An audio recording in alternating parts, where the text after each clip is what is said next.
First, live, local. This is Fox 12 Now.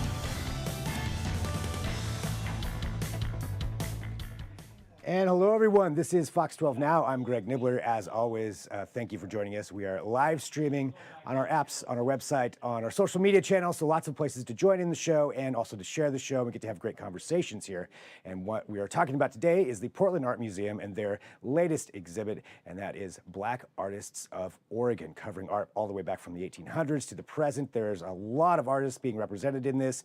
And to talk all about that, figured why don't we just bring in the curator and have her explain it. So it's Intisar Abioto joining us right now, and really appreciate you being here and being a part of the show, and excited to learn more about the exhibit itself. So I think maybe to start off, maybe you could tell us a little bit about yourself and just maybe how your journey into the world of art.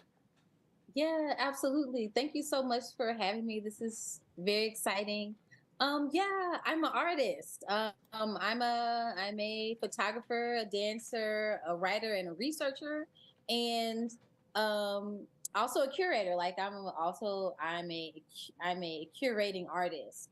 So I'm originally from Memphis, Tennessee. Have been here in Portland for about 13 years. And yeah, I've been working on this research about Black artists here for about 6 years. Which was there much research? Like, I guess, what was your starting point on that? So coming here, you started 6 years ago. How much was there out there for you to build off of? Yeah. Well, I think this really came out of my own journey as an artist here.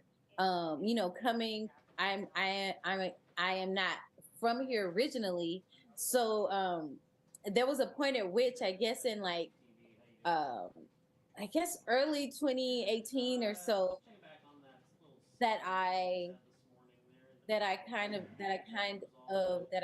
like realized that I did not that I did not that I didn't not like know the history of Black artists here myself. I was invited to be a part of a panel by the Oregon Black Pioneers. They're the oldest Black historical society here, and it was about civil rights activists and social justice activists. I was the only artist on that panel, so there wasn't an elder there to kind of talk about what Black artists were doing in the 20s or the 30s or like the 60s or the 80s. So that kind of, I don't know, it turned a little key in my mind of like, who are these people? And so I started doing a research project. I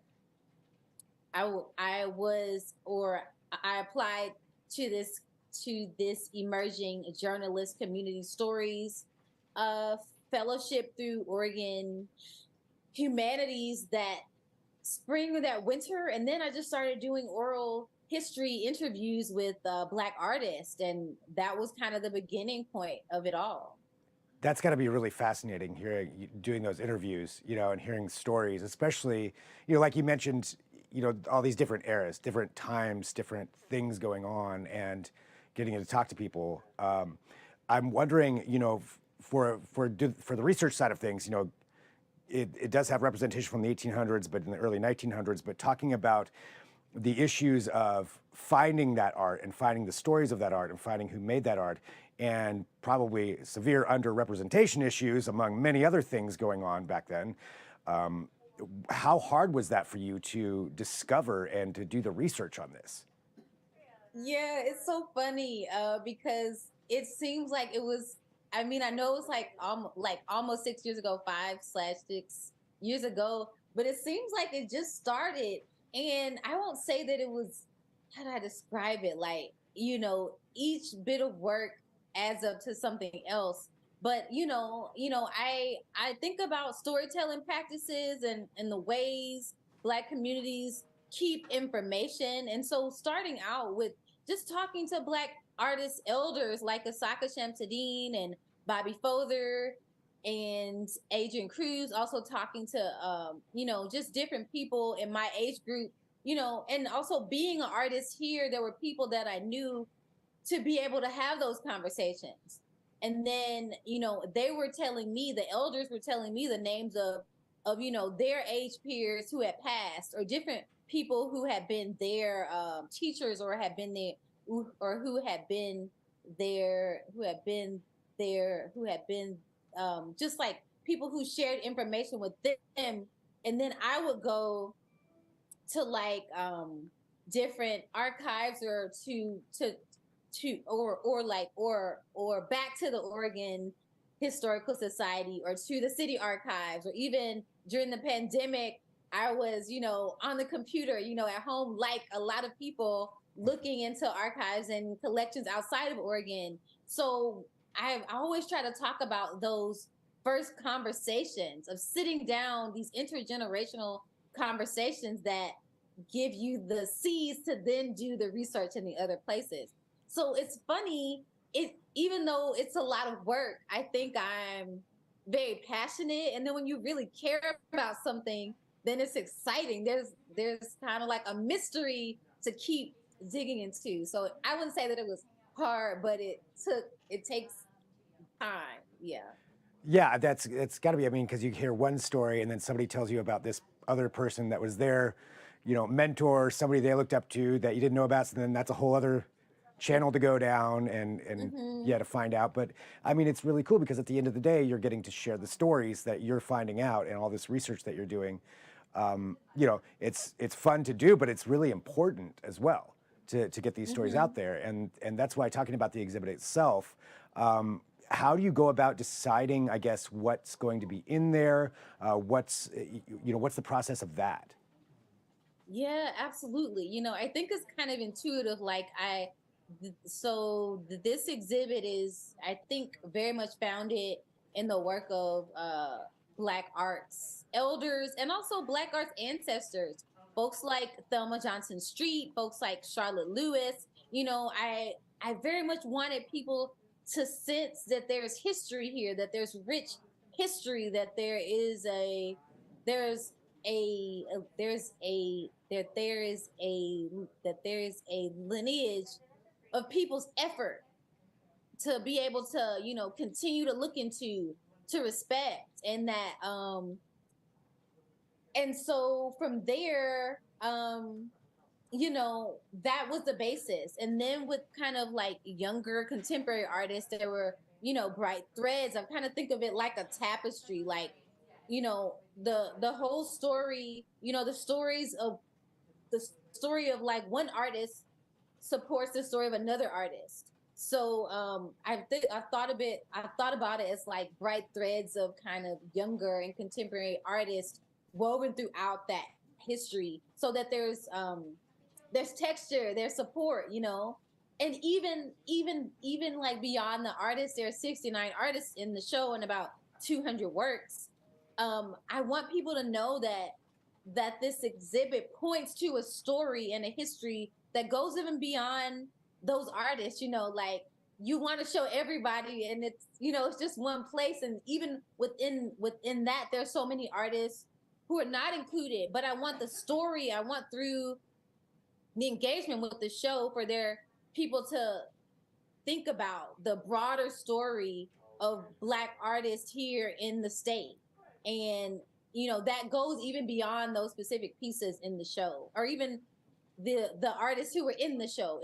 I'm trying to think about it as more of a community story rather than a group show, if that makes sense. It does. Like, this is the introduction. This is chapter one. Now you get to find out everything else, after that, or Absolutely. something along those lines. I've got some images here too I wanted to bring up just to maybe have you just talk a little bit about this so people can get a visual idea of what it is they're going to walk into. Can you tell us I mean, these images go quick, but just kind of the idea of what we're looking at here? Yeah, this is the work of Jaleesa Johnston, amazing artist, installation artist. That's the work of Nick Jones, Lisa Jarrett. There's a lot of textile works Yeah, it's a of wide variety. yeah, Maya Vivas. So there's textiles, there's ceramics, Baba Wage, Jakite. Um, there's there's there's photography. There's things in bronze. This is Al Goldsby. He was one of the first artists to exhibit at the Portland Art Museum in the 60s. This is the work of Asaka Shamsuddin and J.O. Quinton. Charles Tatum, who was an amazing sculptor who came out here in the early 70s. Charlotte Lewis, an arts educator, a community artist. Sade Du Bois, she's the youngest artist in the exhibition. Yeah, this is kind of the community gathering space that's in the exhibit. Works by Jeremy Okai Davis and Beatrice Morrow Kennedy and Thelma Johnson Street with like amazing anchor to the exhibit, Bobby Fother and Cole Reed. Just a lot of varied art, a lot of different styles, a lot of different kinds of art. Really, yeah, interesting. Like you said, there's 200, I think you said over 200 pieces in this. Yeah, there's about 200 works in the show. For you, going through this, and I think this is also interesting, you having been in Oregon for 13 years, but starting this research 6 years ago, what was one of the most fascinating things that you discovered while doing all of your research? Was there anything that really stood out to you? Wow, there's so many things. I think,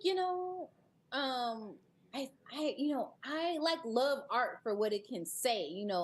It communicates to us about a person, but it also communicates to us about, like cultures, and they're objects of history. You can learn through like about Oregon history, about Black history, about Black Oregon history through these works. So, you have works by like Thomas Unthank, and he was the son of the second Black doctor here. So like a lot of us know Unthank Parr, so there's or even Bill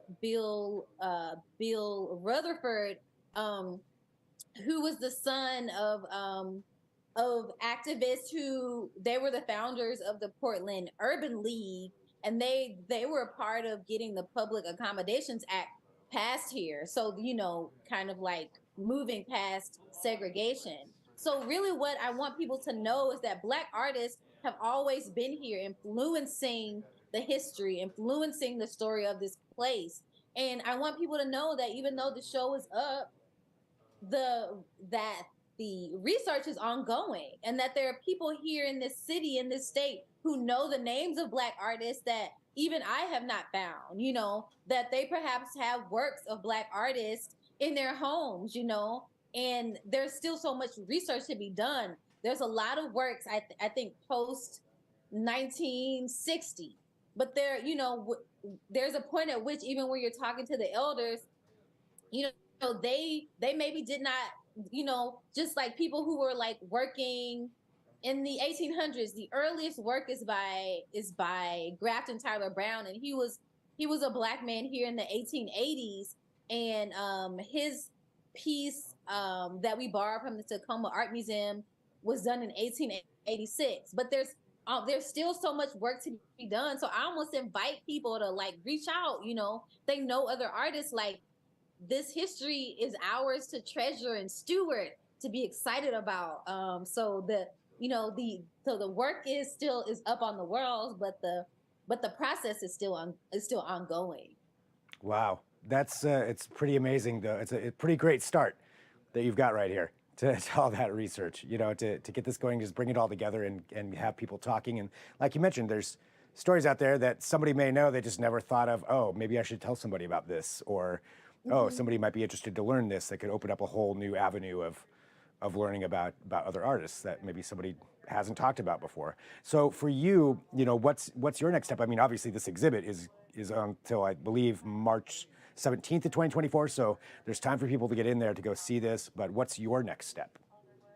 Yeah, well, within the exhibition, there's programming. So even this Saturday, there are three different artist talks starting at 11 a.m. The artist Icho, at 1 there's a performance, and then at 3 there's another performance. There's a talk by an artist, Tammy Jo Wilson. So I think my work is just trying to be a good steward of this that's happening, trying to be a good storyteller, artist, journalist, curator, I guess like whatever the role is to get the story out there. And also to be a good advocate for artists. Artists need so much support. They're offering a lot to the culture. And so just trying to be a good advocate and communicator, and even though this show is up, artists and black artists still need so much support and acknowledgement, even beyond the Portland Art Museum, other arts institutions in the state, other arts institutions outside of the state. My dream is for these artists who have not always been acknowledged in Oregon arts history or in American arts history, for their works to be in other galleries, other institutions outside of this place. I'm interested in the life of black artists. And then also I would also say, since this is the thing, there's some of these black arts elders like Charlotte Lewis, like Ray Eglin, different artists that we're still looking for their works, where their families are still looking for their works. We want their works to be documented, preserved for the future, for folks coming after us, other generations. So I'm just trying to be a good advocate. Yeah. Well, you're doing a great job of that. So for everybody out there, you just had a bunch of names that people can go take a look at, and if any of those were familiar, certainly tell those stories as well. And at the Portland Art Museum, you can go check this out, and obviously reach out to Intisar if you've got some information that could be helpful in the research and curation of all this going forward. And Intisar, thank you very much for joining me here today. Really appreciate you spending some time to talk about this and just explain your work and everything that you're doing. Thank you very much. Thank you. Thank you. And for everybody watching here right now, this is Fox 12 Now, so I appreciate you joining this show. We do live stream here every weekday at 1 p.m. And we've got more things throughout the afternoon. So if you're watching live at 1:30 p.m., we're going to switch gears a little bit. I'm going to have the Portland Bureau of Transportation on, talking about some drills that are going to be happening at the OHSU tram this weekend, where you may see people rappelling down the side of it. So don't be alarmed. We're going to talk about what that is. So that's coming up as well. But thank you for tuning in. Don't forget, you can share all these episodes on our YouTube channel, on our Facebook page, on our app. So lots of places you can do this and do some research. Intisar did mention the Oregon Black Pioneers. I did a great interview. Well, I didn't do a great interview. They were great to interview, and they were on this show. So that's a segment that you can go back and take a look to at all of their work that they're doing. So lots of things to watch and learn about, but we'll sign off for right now. I'm Greg Nibbler. This is Fox 12 Now.